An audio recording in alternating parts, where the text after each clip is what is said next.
Sérgio Xavier é jornalista, secretário executivo do Fórum Brasileiro de Mudança Climática e enviado especial da COP30. Oi, Sérgio, muito obrigada por estar aqui conosco, obrigada por ter vindo até a nossa sede. Eu que agradeço, Michele, muito feliz em estar aqui com você. É uma honra. Pela primeira vez na história, a COP, a Conferência do Clima da ONU, está acontecendo agora na Amazônia, região onde está localizada a maior floresta tropical do planeta. Para além do simbolismo, qual a importância de trazer esse evento para cá? Olha, um dos aspectos mais relevantes é exatamente perceber que são os ecossistemas que precisam direcionar os modelos econômicos. Ou seja, nós precisamos criar um modelo econômico que regenere as florestas, que fortaleça os ciclos naturais, os ciclos bioquímicos, biogeoquímicos, né, que exatamente sustentam a vida no planeta e, sobretudo, respeita as culturas de cada lugar. Portanto, uma COP que vai discutir economia, porque o grande problema nosso é exatamente a necessidade de transformar a economia atual, que é uma economia degradadora, uma economia que polui, que causa exatamente o aquecimento global, numa economia que regenera, que inclui, uma economia que respeita as peculiaridades de cada lugar, as culturas locais e se integra nesse processo. Ou seja, a gente está numa era, num tempo que os modos de vida precisam definir os modelos econômicos e não o contrário, como acontece hoje. Portanto, uma COP na Amazônia tem esse poder de, inclusive, interagir diretamente com quem mora nas florestas, né, os povos originários. E o que se espera que possa ser aprovado durante essa edição da COP? Olha, existe um desejo que não é só de hoje, né? São de muitas COPs atrás que o primeiro é exatamente haver um reconhecimento de que o mundo precisa investir rapidamente nas transformações desse modelo energético, nesse modelo de uma economia degradadora. E para isso precisa fontes e recursos. Hoje o indicador financeiro aponta ali 1,3 bilhões de dólares por ano para realmente o mundo começar a fazer essa transição.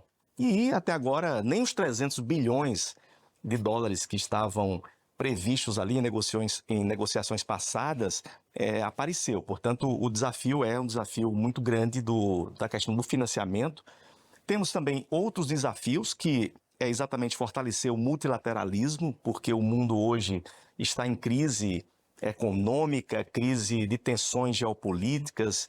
Portanto, é muito importante restabelecer o multilateralismo, porque as soluções ambientais, elas dependem de colaboração e não de competição. Nós estamos acostumados com uma economia muito competitiva, com países muito competitivos, esse momento muito tenso, e precisamos de colaboração. Portanto, outro desafio é fortalecer esse clima de colaboração que deve haver na relação de todos os países para que a gente encontre uma solução. E lembrar que estamos tratando aqui de uma questão existencial da humanidade. Não é algo pequeno, é algo realmente muito relevante. Portanto, há de haver uma preocupação, com certeza, de todos os países em recompor esse modelo de interação onde a colaboração prevaleça.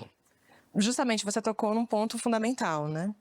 Ainda que a Conferência do Clima da ONU aconteça todos os anos nesse compromisso, nessa tentativa de renovar compromissos com a preservação ambiental, o que a gente percebe é que as grandes potências não cumprem com esses acordos, né? Algo que o próprio presidente Lula da Silva já denunciou inúmeras vezes. Então, como fazer com que agora seja diferente?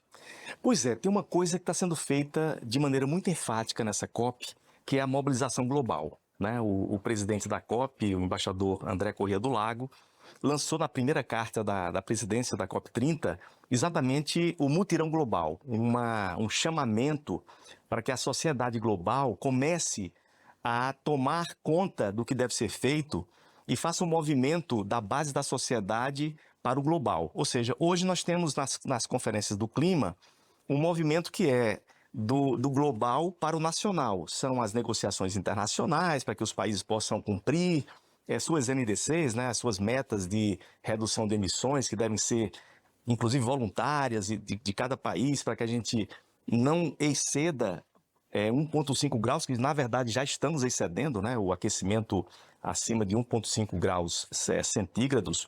Então, assim, nesse contexto, há uma diferença grande nesse momento, que é exatamente a mobilização da sociedade global. As discussões estavam sendo feitas do global para o nacional, e agora a gente precisa buscar ações, não mais discussões, mas ações, implementações, que vêm da base da sociedade para o nacional e para o global. E nesse sentido, o mutirão da COP30 é exatamente um chamamento para que todas as empresas, as organizações não governamentais, as universidades, os governos subnacionais de todo o planeta possam fazer acontecer essas transformações. Então, no Brasil, essa palavra mutirão é uma palavra indígena que quer dizer todos unidos para resolver um problema, então cabe muito bem nesse momento. E nós sabemos que o modelo econômico que está destruindo a Terra, esse modelo degradador, é um modelo que foi construído do topo para a base. Então a gente tem que fazer agora uma inversão, construindo da base para o topo, mobilizando a sociedade e cuidando para que os modos de vida, as culturas locais de cada região do mundo estejam indicando essas transformações, e não o contrário. A gente não pode ter, por exemplo, no meio da floresta amazônica, um modelo de negócio que foi criado num grande centro, numa grande cidade, e simplesmente vai ser replicado ali. A gente precisa, nesses locais, nesses ecossistemas, nesses lugares onde tem povos tradicionais, comunidades indígenas, quilombolas, enfim, precisamos ter ali negócios, modelos econômicos que sejam construídos com essas comunidades. É isso que vai fazer a reversão, porque essas comunidades, elas têm uma ligação muito grande com a terra, com os ecossistemas, com os rios. Portanto, elas são fundamentais na reestruturação dessa economia. Você tocou num ponto-chave, que eu acho que é exatamente isso, né? Mobilizar as bases, criar propostas a partir do território, das pessoas que vivem ali, que inclusive são as mais afetadas pela mudança climática, né? Pela emergência climática. Agora, para tudo isso também é necessário financiamento, né? Então, como convencer essas grandes potências a efetivamente destinar dinheiro para ações em defesa do clima? Pois é, temos que caminhar em diversos caminhos ali paralelos, simultâneos, né? O primeiro deles é continuar com as negociações, cobrando, avançando nesse processo de responsabilidades de todos os países, principalmente os que mais poluíram, os que mais são responsáveis pelo aquecimento global, enfim, e, ao mesmo tempo, discutindo, criando, inovando novos modelos econômicos. Porque, veja, se não tem dinheiro para financiar as adaptações, as mudanças que precisam ser feitas, inclusive nas cidades, para suportar os eventos extremos, enfim, isso vai ser sentido muito rapidamente e o prejuízo é muito maior do que o investimento antes, né? Então é muito mais barato você fazer prevenção, você replanejar as cidades, criar ali, detectar em cada lugar quais são as vulnerabilidades, quais são os pontos críticos e fazer investimentos. Então a adaptação é um tema fundamental nessa COP30. Agora, é importante pensar um modelo onde a própria economia faça os investimentos. Em vez de esperar um dinheiro extra que vem de fontes públicas, enfim, é tentar criar novos modelos econômicos que autofinanciem.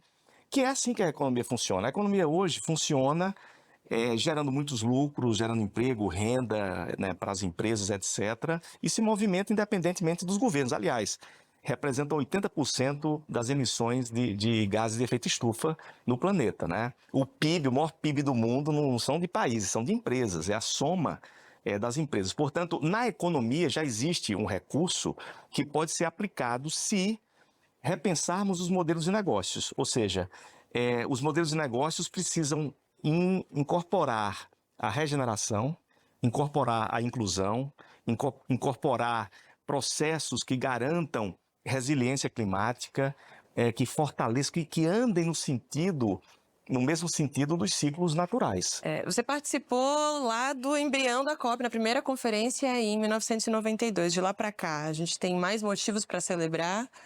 ou mais razões para fazer uma autocrítica e talvez mudar algumas ações? Pois é, eu fico me sentindo um dinossauro verde, né? Porque já são mais de 30 anos desse processo e nós ainda estamos muito longe do desejável, né? Eu acho que nós podemos celebrar muitas coisas, houve avanços, há uma consciência maior, a imprensa, por exemplo, hoje já incorporou esse tema, já faz parte do dia a dia. Você, em qualquer veículo de comunicação hoje, esse assunto está ali presente. Os governos já incorporaram essa preocupação, as empresas, enfim. Então a gente tem assim um ambiente propício para fazer a transformação. Mas falta muita coisa. E uma delas, que certamente é a mais importante, e não é dinheiro, que dinheiro tem, é só ter criatividade para trazer e organizar, é tempo. Esse é o bem mais escasso desse momento, porque o tempo já está ficando esgotado. Nós não temos muito tempo mais para fazer a reversão e evitar os pontos de não retorno. Na Amazônia e em qualquer bioma, tem um ponto de não retorno que os cientistas indicam ali. Aquele ponto é onde, mesmo que você replante, tente recuperar de maneira artificial aquele ecossistema, não é mais possível, porque vem um desmoronamento do equilíbrio climático, dos ciclos de água, dos ciclos diversos, né, que seguram, que sustentam a vida na Terra, que é impossível você reverter. Então seriam mais milhares de anos para que isso pudesse ser recomposto. Os oceanos, por exemplo, se entrarem em colapso e estão caminhando para isso, é impossível, não tem tecnologia humana que consiga reverter o branqueamento dos corais. O branqueamento dos corais, que acontece com a elevação da temperatura, mata toda uma cadeia de vida dos oceanos, e isso entra numa cadeia destrutiva que desorganiza toda não só a vida, né, todas as espécies de vida do planeta, mas o clima. A gente fala muito de floresta, mas os oceanos têm um papel ainda mais relevante nesse equilíbrio climático. Portanto, é disso que nós estamos falando, né? Então, em resumo, nós temos que acelerar as soluções, focar na economia, mobilizar as bases do planeta para fazer diferente do que está sendo feito hoje e dar base para o global. Sobre esse ponto que você já levantou aqui, o painel de especialistas em clima da ONU já apontou que a gente está muito próximo de um ponto de não retorno, né, nesse processo de savanização da floresta amazônica. Isso devido às queimadas, ao desmatamento. Em 2024, o Brasil conseguiu diminuir em 32,4% o desmatamento a nível nacional. Isso é suficiente para proteger esses biomas mais ameaçados? Não é suficiente porque é interessante, esses números eles trazem um equívoco muito grande, que é assim, você reduziu tantos por cento em relação ao que estava antes, mas o desmatamento ele está continuando, né? Existe o compromisso do presidente Lula, a ministra Marina Silva tem feito um esforço imenso com toda a equipe do Ministério do Meio Ambiente e também de outros ministérios, o governo inteiro tem buscado reduzir. Houve uma grande redução já, né? Nesse governo está havendo uma queda do desmatamento, mas é muito frágil porque a economia ela caminha no sentido oposto. Ou seja, eu tenho dito que são os modelos de negócios que geram os problemas do mundo, o modelo de negócio errado, né? Então, na Amazônia você tem desmatamento, garimpo ilegal, uma série de problemas por conta de modelos até criminosos que existem. Por isso a gente precisa criar novos modelos que sejam modelos regenerativos, modelos que as pessoas que moram nesses lugares tenham benefícios em manter a floresta viva, em manter os rios limpos, em manter o ecossistema ali preservado. Por isso que é importante criar uma nova economia que favoreça exatamente esse tipo de modelo, né? E aí você não vai precisar de estar fiscalizando, de estar fazendo tanto esforço para evitar o desmatamento, porque as pessoas não vão desmatar, porque elas vão ganhar mais mantendo a floresta viva. Então, esse é o desafio, criar novos modelos econômicos, respeitando os modos de vida locais ali, envolvendo as comunidades. E o Brasil já tem exemplos assim. Você tem a cadeia de diversos produtos da floresta que estão, inclusive, se popularizando pelo mundo e que, se forem fortalecido, se houver mais investimento, mais qualificação técnica, mais proteção, mais cuidado, com certeza essas cadeias elas se fortalecem e se transformam em modelos que preservam a floresta. Na área energética também. Uma floresta é uma fonte de energia também muito grande, de bioenergia. Então, você pode se livrar do diesel, por exemplo, usando restos florestais, restos de frutas. O açaí, por exemplo, a gente só aproveita 2% da fruta. O resto é resíduo, é um caroço bem relevante no conjunto do produto ali, que acaba virando um resíduo que precisa ser aproveitado. Isso já gera outra cadeia econômica. Mas é preciso chegar com assistência técnica, financiamento, cuidado com toda a cadeia internacional de exportação desses produtos. Vejam agora, essas tarifas que foram colocadas de maneira autoritárias pelo governo americano, criaram um problema sério com o açaí, com esses produtos da floresta que garantem a floresta viva. São mais de 300 mil empregos que estão sendo ameaçados com esse tipo de postura. Portanto, é disso que nós estamos falando e na minha visão, exatamente essa construção dessa nova economia que vai apontar um caminho que possa reverter esse risco de colapso e de não retorno da floresta amazônica e de outras florestas. O Brasil tem uma base energética considerada limpa, né? Cerca de 80% da energia é produzida através de hidrelétricas. Queria saber se isso nos confere aí uma capacidade de liderar esse processo de transição energética na nossa região. E além disso, né, nos nossos países do sul global, como assegurar a transição energética, outras ações vinculadas, né, à luta contra a emergência climática com justiça social? Olha, a energia pode ser uma grande plataforma de transformação social. Vou dar o exemplo aqui do Nordeste, do semiárido, né? Um lugar onde não tem água, vai ficar cada vez mais seco com o aquecimento global, ondas de calor, etc. E por isso tem muito vento e muito sol. E não precisa de água para gerar energia eólica e energia solar.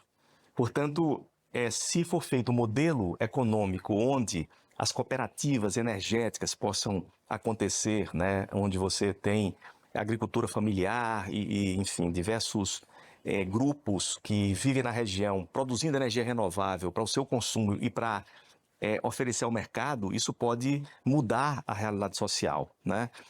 Você pode, com o recurso da energia, também gerenciar melhor as águas, né? Proteger melhor, fazer regeneração florestal. Então, em cada bioma, você vai encontrar modelos de negócios energéticos que pode transformar a vida, que não são modelos concentradores, onde um grupo sozinho é dono de tudo, né? Você fazer ali um modelo onde todo mundo ganha, inclusive as grandes empresas, porque os grandes fabricantes de equipamentos são empresas que podem ganhar com isso também, já que aquele modelo ali precisa desses equipamentos, né? Então, o Brasil precisa ter a capacidade de ousar e apresentar para o mundo essas soluções. Eu quero continuar falando sobre o aspecto energético porque tem uma polêmica, pelo menos no debate nacional, que atravessa a realização dessa COP, que é a extração de petróleo na foz do Rio Amazonas. Por um lado, a Petrobras e o governo federal defendem que é extremamente necessário ampliar as fronteiras de exploração de petróleo no país para garantir a soberania energética do Brasil. Por outros, organismos ambientais afirmam que ainda é muito incerto, né, os riscos de contaminação que essa atividade pode gerar ali na região. Como resolver essa controvérsia? Bem, como nós estamos num momento de transição, transição é sempre um momento de contradição. Você está ainda vivendo o mundo anterior, que precisa ser mudado, e está construindo um novo mundo, que precisa ser estruturado para substituir aqueles modelos anteriores. Então, a gente está vivendo essa contradição da transição. Mas eu acho que o Brasil ele tem que ousar na transição energética com mais velocidade, porque é um país que tem muito a ganhar com isso. Na medida que você demora a sair do petróleo, você vai perdendo a chance de ser um país com mais avanços nas energias do século XXI, nas soluções do século XXI. Quando você fica abraçado com uma coisa que já está em colapso, você perde tempo em dedicar ali energia, financiamento, conhecimento, qualificação, enfim, para inventar os novos modelos. Então, o Brasil precisa encontrar o ponto de equilíbrio para saber como lidar com a saída gradual do petróleo, que também a gente tem que reconhecer que não é fácil você desligar tudo, né? Tudo funciona hoje com combustível fóssil. O Brasil menos, mas o mundo inteiro está assim. Portanto, tem que acelerar o processo de transição com segurança, migrando empregos, fazendo qualificações, porque as pessoas que estão hoje no mundo do petróleo precisam ser qualificadas para entrarem no novo mercado. Então, é um desafio que exige planejamento. Mas a primeira questão é exatamente o país tomar a decisão de que quer ser um país da economia do século XXI e não uma economia do século passado. Para além do petróleo e dos combustíveis fósseis, que, como você já mencionou, ainda são a base do modelo econômico atual, agora também existe uma corrida pelos minerais de terras raras, né, que são fundamentais para o desenvolvimento tecnológico e para a construção de veículos elétricos. Apesar de que eles representariam menos emissões de gases do efeito estufa, a mineração gera uma série de poluição e de outros danos. Então, é possível avançar nesse caminho sem gerar uma nova contradição entre desenvolvimento e proteção ambiental? É possível e, para isso, a gente precisa inventar uma coisa nova no planejamento da economia global.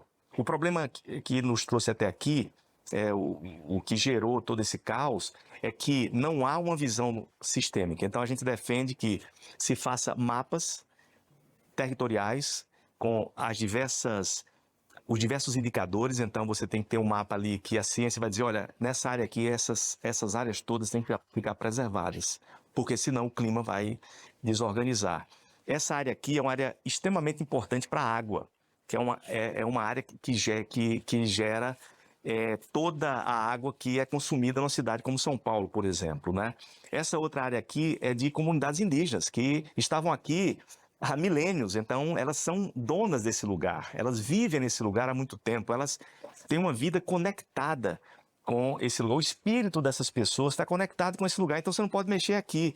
Então você fazer o mapa do que pode e do que não pode e definir ali quais são as áreas, é um zoneamento ecológico e econômico, e você define quais são as áreas que pode sim, que deve ser ali o lugar para fazer certas explorações econômicas e também com procedimentos de regeneração, quando termina, etc. Esse é o modelo que nós precisamos, porque não adianta a gente continuar fabricando carro elétrico, energia solar, eólica e tirando o minério de qualquer jeito, nessa velocidade impressionante e criando mais problemas, inclusive justificando que não é para energia renovável, então pode, né? A inteligência artificial é outra preocupação muito grande, porque traz algumas soluções. É interessante você ter ali uma tecnologia assim para gerenciar coisas complexas e ajudar nas soluções, mas ao mesmo tempo é a tecnologia com maior consumo de energia que o ser humano já criou.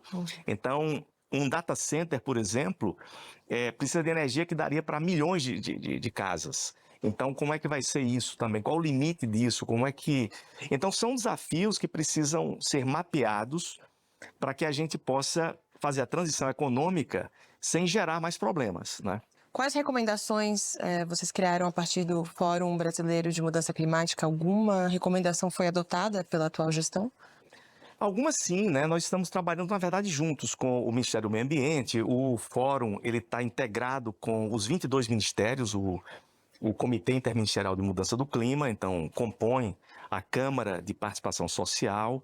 Então, as propostas que foram apresentadas para o Plano Clima, por exemplo, foram adotadas, muitas dessas propostas.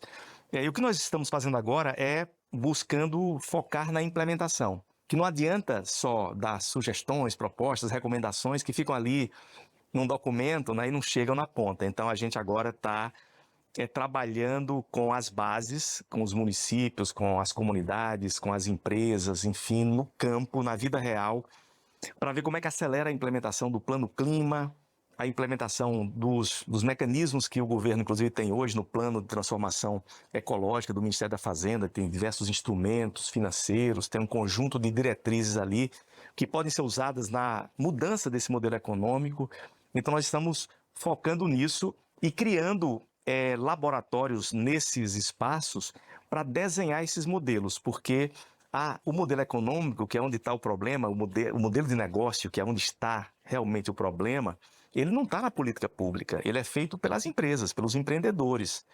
E a gente precisa trazer esses modelos para um equilíbrio maior, como eu estava falando, incorporando regeneração, resiliência, incorporando circularidade, e é isso que tem que ser feito com muita velocidade. Sérgio, muito obrigada por essa entrevista, por essa conversa. Foi uma honra. Muito obrigada mesmo. Olha, foi uma honra para mim, Michele. Foi uma entrevista fantástica, inspiradora, inclusive, que você fez perguntas que incitam, né, pensar as soluções. Então, foi uma grande alegria estar aqui com você. Obrigada. E assim finalizamos mais um programa Entrevista. Até a próxima. Tchau.